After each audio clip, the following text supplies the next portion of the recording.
আজকে আমাদের আলোচনার বিষয় হলো how to make track in PCB. তো আপনারা স্ক্রিনে দেখতে পাচ্ছেন যে পিসিবি থেকে যে কিছু লাইন মিসিং হয়ে গেছে, এই লাইনগুলো আমাদের কীভাবে ঠিক করতে হবে। তার আগে বলে নিচ্ছি, ঠিক করার জন্য যে নাইফটি দেখালাম এই নাইফটি আপনাদের ব্যবহার করতে হবে এই পিসিবি। তো আমরা সর্বপ্রথম লাইনটা ফিক্স করার জন্য আমাদের দেখতে হবে যে কোন কোন লাইনগুলো মিসিং আছে। এখানে কয়েকটা লাইন মিসিং আছে, এর মধ্যে আমরা একটা দুইটা লাইন ট্র্যাক ঠিক করে আমরা দেখাবো। তো সর্বপ্রথম আমরা দেখতে পাচ্ছেন যে এই লাইনটি এখান থেকে আমাদের আসতেছে, তো এটা আমরা স্ক্র্যাচ করে নেব। যে ব্লেডটি দেখাইলাম সেই ব্লেড দিয়ে আমরা এটাকে স্ক্র্যাচ করে নেব। স্ক্র্যাচ পারফেক্টলি করতে হবে, আর এমনভাবে স্ক্র্যাচ করতে হবে যাতে আশেপাশে অন্যান্য কোনো লাইন স্ক্র্যাচ না হয়, সেটাও অবশ্যই খেয়াল রাখতে হবে। তো আরও একটি বোর্ড নিয়েছি আমরা, এখানে একটি লাইন আমি ইচ্ছা করে রিমুভ করছি। তো এটাও আমরা দেখাবো কিভাবে করতে হয়। যদিও কাজের জন্য একটি লাইন, জাস্ট একটি লাইন এক্সাম্পল হিসাবে দিলেও আপনারা করতে পারবেন, তবে এই ধরনের কাজ খুবই সহজ এবং কি খুবই ইজি কাজ। এটা অনেকে মনে করে খুব কঠিন, আসলে এটা কোনো কঠিন কোনো কাজ না। তো এখন আমরা এই বোর্ডে চলে আসলাম। এই বোর্ডটাকে আমরা দেখতে পাচ্ছেন যে যেহেতু আমাদের পয়েন্ট যেটা মিসিং হয়ে গেছে, তো এই পয়েন্টগুলোকে আমরা তৈরি করব। কিভাবে তৈরি করা যায় সেটা আপনাদেরকে দেখাবো। আমি বাকি আরও কয়েকটা লাইন স্ক্র্যাচ করে নিচ্ছি।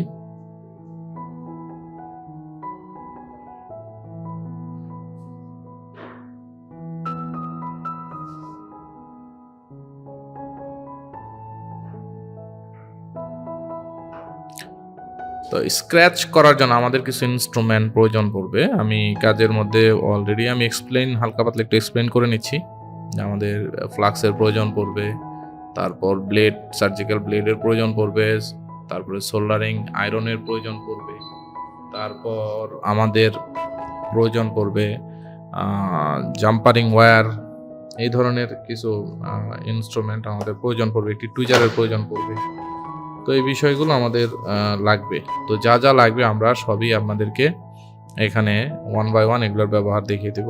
সর্বপ্রথম অল্প একটু লিড ভরিয়ে নিচ্ছি আমরা এখানে, কারণ লিড যদি না ভরায় তাহলে এখানে আমরা যখন সোল্ডার করব তো সোল্ডারটা হবে না। তো এর জন্য আপনাকে অবশ্যই একটু ভালো মানের আয়রন নিতে হবে। যদিও আমার এই আয়রনটি একটু প্রবলেম হয়ে গেছে, যার কারণে একটু সমস্যা হচ্ছে কাজ করতে গিয়ে। তো এখন আমরা এই জাম্পারিং ওয়্যারটি আমরা এখানে লাগাবো। তো তার আগে আমরা এটাকে ক্লিন করে নিচ্ছি পিসিবি ক্লিনার দিয়ে।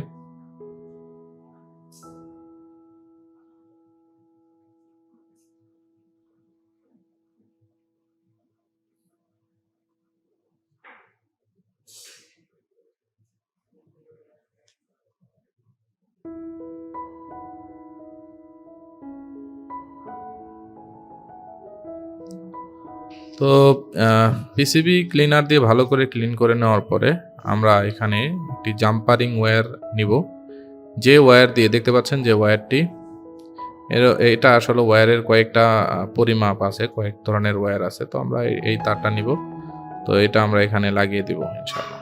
এর জন্য অল্প একটু ফ্লাক্স এখানে ভরে নিতে হবে, আর টুইজারটি একটু ভালো মানের টুইজার হতে হবে, যাতে, কারণ আপনি যদি নর্মাল কোনো টুইজার নেন দেখতে পারবেন যে ওয়্যারটি অনেক চিকন, তো এটা আপনি ঠিক মতন টুইজার দিয়ে ধরতে পারবেন না।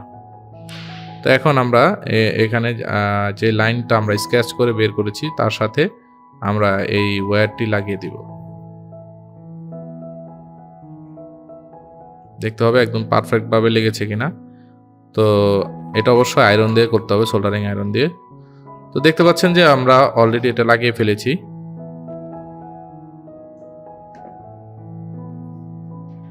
এখন পিসিবি ক্লিনার দিয়ে এটাকে ক্লিন করে ফেলবো।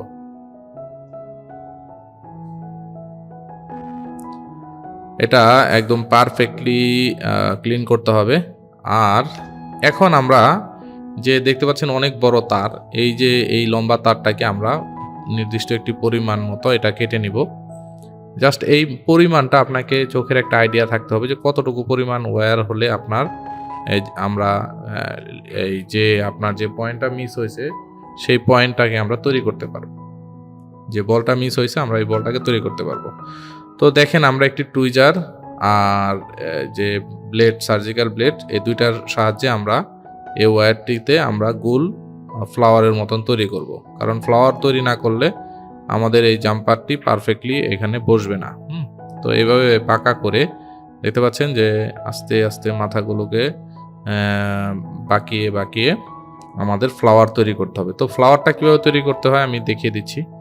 আর এই ক্ষেত্রে আপনার টুইজার আর যে ব্লেড নেবেন সেই ব্লেডের মাথা অবশ্যই যেন খুব সুচালো হয়, তাহলে কাজটি করতে আপনার সুবিধা হবে।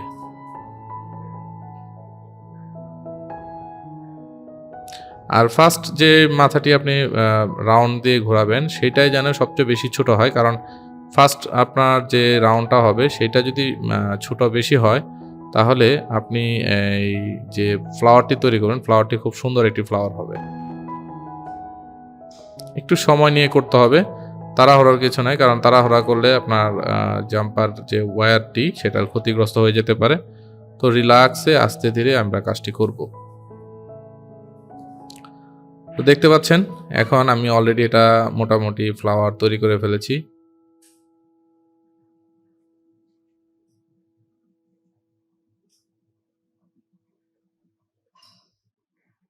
ওকে, ওকে, জাস্ট ডান। ওকে, আমরা এটাকে এখন বসিয়ে দিব। দেখতে পাচ্ছেন আমাদের যে পয়েন্টটা মিসিং ছিল সেই পয়েন্টে আমরা অলরেডি জাম্পারিং ওয়্যার, দ্যাট মিন আমরা যে ট্র্যাক যেটা আমাদের ছিঁড়ে গিয়েছিল সেই ট্র্যাকটাকে আমরা অলরেডি তৈরি করে ফেলেছি। এখন এই অবস্থায় যদি আমরা এর উপর আইসি লাগাই আমাদের এই লাইনটি থাকবে না, মানে এটা উঠে যেতে পারে। তো সেই ক্ষেত্রে আমরা এই ট্র্যাকটাকে একদম পার্মানেন্ট করার জন্য আমরা এর মধ্যে ইউবি গ্লু ব্যবহার করব। ইউবি গ্লু, তো ইউবি গ্লু ভালো ইউবি গ্লু ব্যবহার করতে হবে।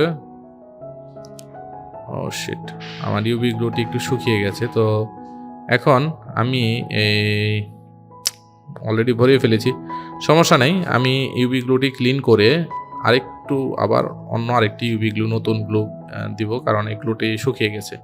আমি এটাকে একটু এক্সট্রা টিস্যু দিয়ে, যেটা ওয়েব টিস্যু বলা হয়, সেই টিস্যু দিয়ে আমরা একটু ক্লিন চাপ দিয়ে জাস্ট নাড়া দেওয়ার জন্য হালকা একটু চাপ দিয়ে জাস্ট ওর সাথে যতটুকু উঠে আসে ততটুকুই আমরা এটা ক্লিন করছি। এখন আমরা যেটা করব এর মধ্যে ফ্রেশ ইউবি গ্লু ইউজ করব।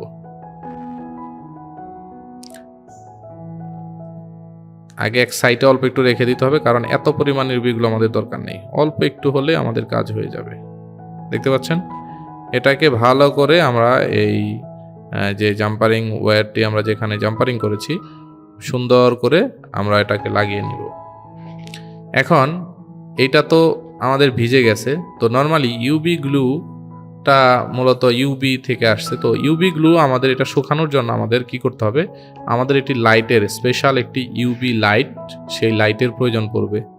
তা আমরা ওই ইউবি লাইট দিয়ে আমরা এটার পারফেক্টলি আমরা এটাকে শুকিয়ে নিব। তো নর্মালি এটা 1 থেকে 2 মিনিট আপনার সময় প্রয়োজন পড়বে। 1 থেকে 2 মিনিটের মধ্যে এটা আপনার একদম পারফেক্টলি আপনার গ্লুটা শুকিয়ে যাবে। আরেকটা বিষয় মাথায় রাখতে হবে, যখন আপনি ইউবি লাইট ব্যবহার করবেন তখন আপনার যে টেবিল ল্যাম্প কিংবা মাইক্রোস্কোপ যদি ইউজ করেন, মাইক্রোস্কোপের যে ল্যাম্প সেটা অফ করে নেবেন, তাহলে খুব তাড়াতাড়ি ইউবি লাইটটা কাজ করবে। তো আমরা দেখতে পাচ্ছেন যে অলরেডি আমি ইউবি লাইট দিচ্ছি, যদি এটা খালি চোখে দেখাটা অনেক ক্ষতিকারক, কিন্তু কি করব, আমার তো দেখাতে হবে আপনাদেরকে, যার কারণে আমি এটা দেখাচ্ছি। তো আমরা দেখতে পাচ্ছি যে ইউবি গ্লুটা শুকিয়ে যাচ্ছে অটোমেটিক্যালি। আর একটু সময় দিতে হবে, 1 থেকে 2 মিনিট। আমি আগেই বলছি যে 1 থেকে 2 মিনিট সময় আপনাকে এখানে অতিবাহিত করতে হবে ইউবি গ্লুটা একদম পারফেক্টলি শুকিয়ে যাওয়ার জন্য। হ্যাঁ, যদি এখানে আপনার ইউবি গ্লু পারফেক্টলি না শুকোয় তাহলে কিন্তু আপনি প্রবলেমে পড়ে যেতে পারেন।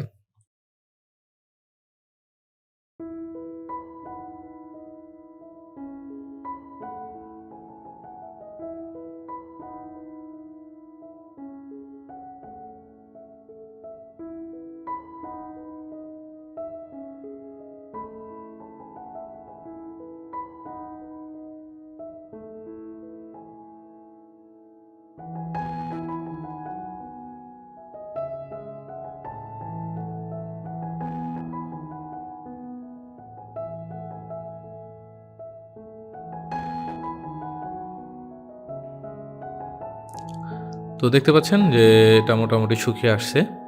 এখন আমরা এটাকে স্ক্র্যাচ করব। প্রথমে 50% করব এক পাশ থেকে, যেকোনো এক কর্নার থেকে আমরা এটাকে স্ক্র্যাচ করব সেই সার্জিক্যাল ব্লেডটি দিয়ে। দেখতে পাচ্ছেন যে আমরা এটাকে ক্লিন করে ফেলতেছি। আস্তে আস্তে ক্লিন করতে হবে, বেশি তাড়াহুড়ো করা যাবে না। যদিও এটা আরেকটু শুকানো দরকার ছিল, আরেকটু শুকালে আপনার জিনিসটা আরও শক্ত হতো। তা আমি যেহেতু আমার এটা ক্লাস করাইতে হইতেছে, এত লং টাইম সময় দেওয়া যাবে না, তো যার কারণে আমরা মোটামুটি 1 মিনিটের মতন রেখে এটাকে একটু শুকিয়ে নিলাম। এখন দেখতে পাচ্ছেন যে এটাকে আমরা পারফেক্টলি এক পাশে স্ক্র্যাচ করে ফেলেছি। এখন আরেক পাশে স্ক্র্যাচ করব। তো আমরা অলরেডি দেখতে পাচ্ছেন যে একটি ছোটোখাটো একটি বল হয়ে গেছে। তো এইখানে যখন আমরা স্ক্র্যাচ যেহেতু হয়ে গেছে, এখন এইখানে আমরা চাইলেই যে কোনো আইসি লাগাতে পারবো। তো তারপরেও আমরা আরও একটু স্ক্র্যাচ করব, এবং কি এই অবস্থায় আমরা চাইলে এর উপরে আইসি লাগাইলে কাজ করবে, কিন্তু আমরা ওভারশিওর হওয়ার জন্য এর মধ্যে আমরা আগে ক্লিন করে নিলাম। এর মধ্যে আমরা অল্প একটু পিপিডি, যেটাকে রিবলিং পেস্ট বলা হয়, সেটা একটু ভরাবো। তবে আরেকটা জিনিস খেয়াল রাখতে হবে যে আশেপাশের এক্সট্রা যে বলগুলো, যেগুলো আপনার ইউবি গ্লু ভরে ছিল, সেগুলোকেও অবশ্যই ক্লিন করে দিতে হবে পারফেক্টলি।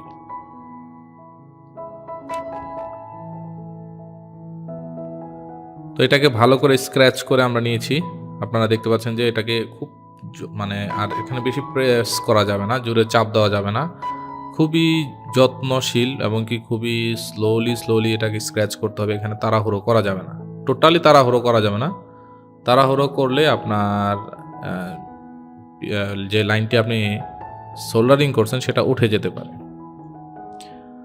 তো এখন আমরা এর মধ্যে একটু পিপিডি দিয়ে দিব। পিপিডি টেম্পারেচার হবে 183 ডিগ্রি সেলসিয়াস। আর অবশ্যই এটা ভিজাটা দিতে হবে। পিপিডি আমরা এখানে ভিজা পিপিডি ব্যবহার করব। তো টেম্পারেচার নর্মালি হট গানের টেম্পারেচার আপনি 300 400 যে কোনো একটা টেম্পারেচার দিতে পারেন, কারণ এখানে এত হাই টেম্পারেচার লাগে না। তো দেখতে পাচ্ছেন যে কত সুন্দর বল আমার এখানে হয়ে গেছে। এটাকে বল হয়ে যাওয়ার পরে এখন এটাকে আমরা একটু বেশি যেহেতু বড় হয়ে গেছে, আর একটু ছোট করে দিতে হবে। এটাকে আমরা ক্লিন করে নেব। ক্লিন করার জন্য আমরা সোল্ডারিং উইক, যেটাকে বলা হয় ডিসোল্ডারিং উইক, সেই ডিসোল্ডারিং উইক আমরা এখানে ব্যবহার করব। আর ডিসোল্ডারিং উইকের সাথে আমাদের অল্প পরিমাণ রজন কে ভরিয়ে নিব। দেখেন এখন আমরা এটাকে এই যে রজন ভরিয়ে এখন আমরা ডিসোল্ডারিং উইক দিয়ে এটাকে ক্লিন করে নিচ্ছি। প্লাস যে বলটা এক্সট্রা আছে এখানেও আস্তে করে করতে হবে, বেশি প্রেশারাইজ করা যাবে না, কারণ আমি যদি প্রেশারাইজ করি তাহলে আমার পয়েন্টটি মিস হয়ে যেতে পারে। তো দেখতে পাচ্ছেন কত সুন্দর বলটি হয়ে গেছে। এখন আমরা ক্লিন করলে এটা বুঝতে পারবেন যে বল হয়েছে কি হয়নি। তো এই পদ্ধতিতে আপনারা যেই কোনো ট্র্যাক মিসিং হলে খুব ইজিলি এটাকে ফিক্স করতে পারবেন, এবং কি খুবই সহজ একটা পদ্ধতি।